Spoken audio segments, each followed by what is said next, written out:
Hello everyone, this is Mohammad Ali Raza. Today we are going to walk through the FIPPs. So this is the main page. What is FIPPs? So FIPPs is basically the Fair Information Practices Principles. So let me walk through a couple of slides regarding the FIPS, how and to understand the FIPS.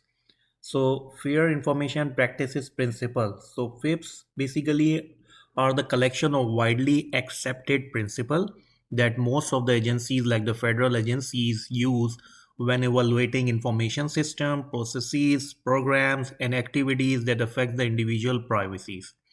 And this is established as the guiding principle for the organization privacy policies as well, and developed from the Privacy Act, and the other federal and international privacy regulations are also followed.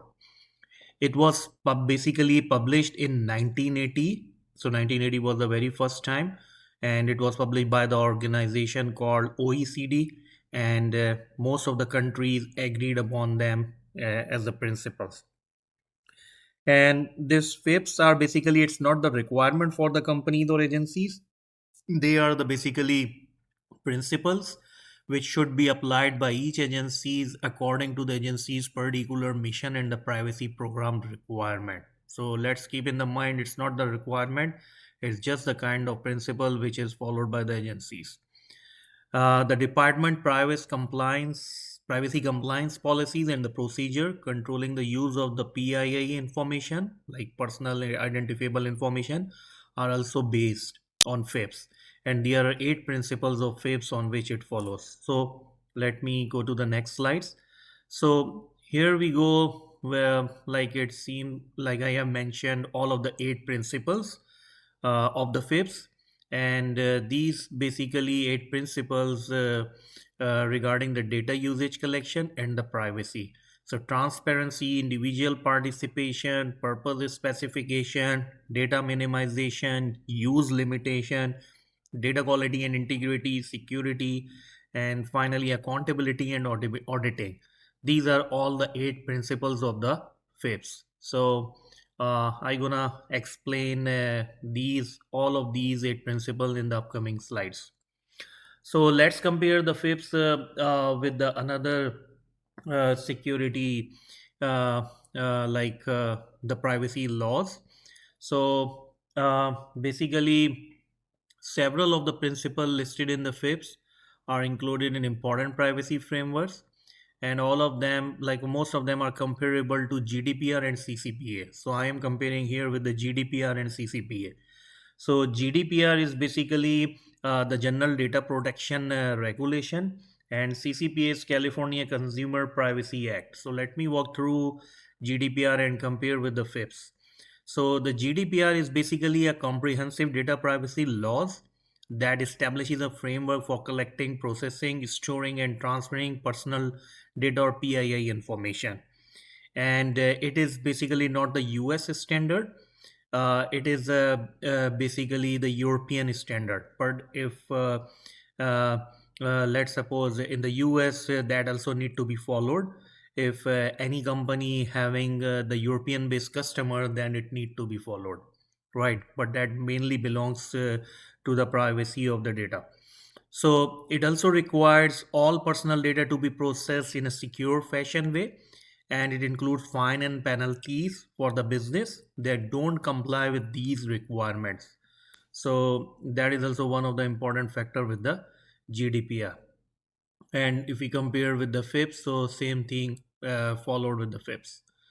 Let's walk through the another one, California Consumer Privacy Act, CCPA.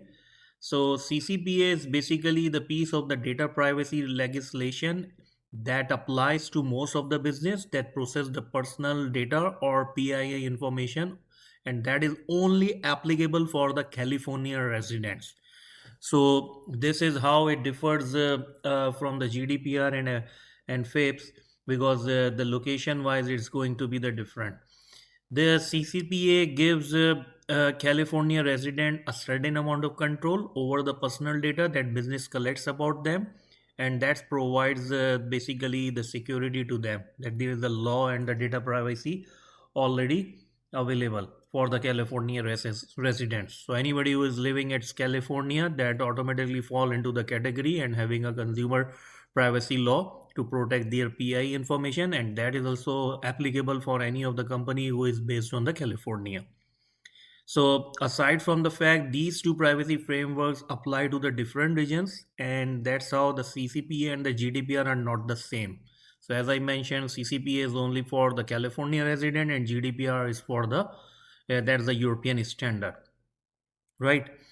Uh, Next slide. So in this, I have tried to mention all of the eight FIPS principles and try to define the FIPS eight principles and how we can protect the PII information, like personal identifiable information, and how federal agencies use it.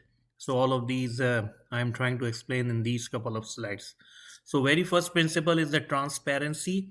So, in transparency, basically, agencies should be very transparent about the information policies and the practices with respect to the PII information. So, if they are carrying our PII information, they should be very, very transparent about their policies and the practices. So, they should provide clear and accessible notice regarding uh, in the form of any form of PI information. Next one is the individual participation. Agencies should involve the individual in the process of using PII information. So, um, and they also seek individual consent for the creation, collection, use, processing, storage, maintaining, and disclosing the PII information. So, this is also our right. So, agencies should also involve us in the process of using PII information in any stage of the PII information being sharing or storing or processing or maintaining. So that's one of the agency's responsibilities by performing individual participation. The next one is the purpose specification. So agencies or the companies should provide a notice of the specific purpose for which the PII is collected. So we are providing the PII information for any particular or specific purpose. It should be only meant by for only those specific purpose. So it should be very limited. So that's how agencies should only use and process and store and maintain that PI information for that only particular purpose. So that's how basically the federal agencies should protect our PII information, and that is also purpose specification is basically that's how this specific principle is meant. The next one is data minimization. Agencies should only create, collect, use, process, store, maintain, and disseminate or disclose PI information that is directly relevant. So only the relevant information should be shared and processed. And agencies should basically disclose PI information to accomplish a legally authorized purpose and should only maintain PII information for as long as it's necessary to accomplish the purpose. So they have to keep maintaining the PII information as long as it's needed. The next one is use limitation. Agencies should provide the notice of the specific purpose for which PII is collected. And definitely, agencies should only use, process, store, maintain, or disclose PII for the purpose that is explained in the notice. So, there is no another use of the PII information which has been shared with the agencies. The next one is the data quality and integrity. Agencies should maintain the integrity of the PII information. So that's how they're gonna use, process, and maintain the PII information and keep uh, storing the accuracy of the information. So the data quality should not be compromised. However, uh, and also the data integrity should be maintained. So the PIA information should not be tampered while sharing with the agencies. So that is also one of the responsibilities and the principle. So that's how basically the data quality and integrity make sure.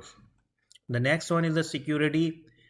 Agencies basically the agencies should establish the administrative technical and the physical security control to protect the PII information. So it could be like the customer or the personal PII information. So the PII information, to maintain their uh, uh, security, that's the main responsibility which agencies should establish.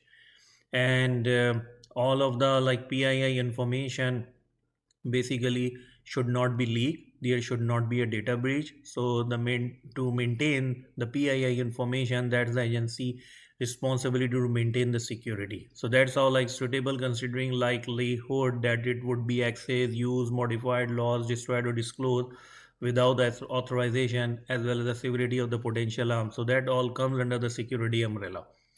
Right. The next one and the very last one is accountability and auditing. So agencies should always be accountable for complying with these principles and applicable privacy requirements, and they should appropriately monitor, audit, and document compliance. That is also one of the most important responsibility, and that's how it's fall into the principle of the FIPS. That is also one of the main important FIP principle. And agencies should be clear to define the roles and the responsibilities with respect to PII for all employees and the contractors. So that's how like we can keep it secure. The fifth principle, and the federal agency is gonna use it. Okay, thank you everyone. Hopefully you enjoy the presentation.